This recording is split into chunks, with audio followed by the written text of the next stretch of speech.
Ngibingelele babukele emakhaya igama ngingusibonelo wakabuthelezi owaziwa ngegama kaMpetuleni.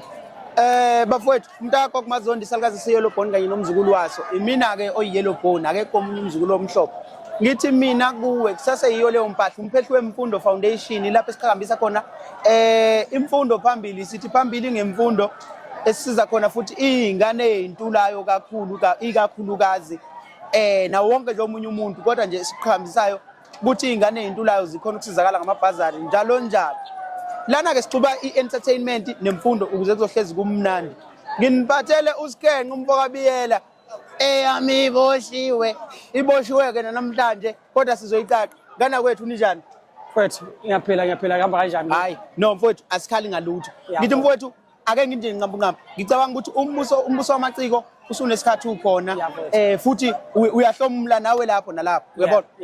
Ngane kwethu kube njani namhlanje uphuma stage because ngiyibonele ngiyizwele abantu bekuthokozela uzizwe kanjani namhlanje? Na mfowethu mina ngumuntu nje vele owenza lento engiyenza lapha. Mangigibela stage ngigibela abajabula abantu kube yiyo leyo ngigibela abajabule kuphela so into ebesenza la nje bekulula bekujabulisa abantu into vele sikhule ngayo yabo so kube lula nje kakhulu singenela sahlanyisa abantu saphuma sesiqedile nazi yana ke ngithi ke mina ngane yakwethu ngoba manje ngiyaphuthuma la sisejubaneni ngithi mina ngane yakwethu ngisazokumema lapha na kune podcast nathi futhi sizokwenza umcimbi lapho engifisa ukuthi uzoba ingcenye yawo sikhone nje ukukhuluma nawo wonke umuntu besama ukufika. Ngicela mfowethu advise umbukelo semakhaya ingane encane esafuna ukucula kodwa manje ithi nje yona ngeke mina ngiyamhlula uSkenqe ngcono ngiyekele nje lento yesikole ngivele ngiyoyiculela.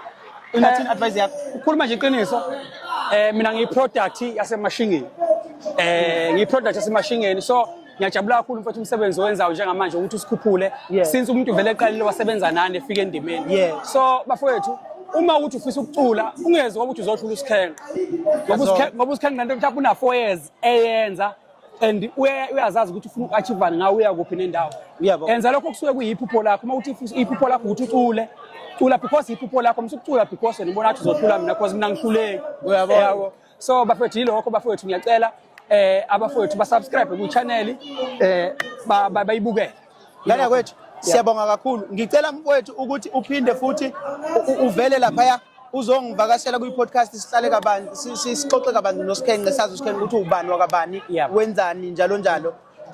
Mfowethu ngicabanga ukuthi ikhona ingoma sonke siyayazi ephumile kaSkenqe ngicela bafowethu simsupport kube yileyo nto njalo njalo. Siyabonga kakhulu babukele emakhaya. Shabuke. Siyabonga kakhulu mfowethu.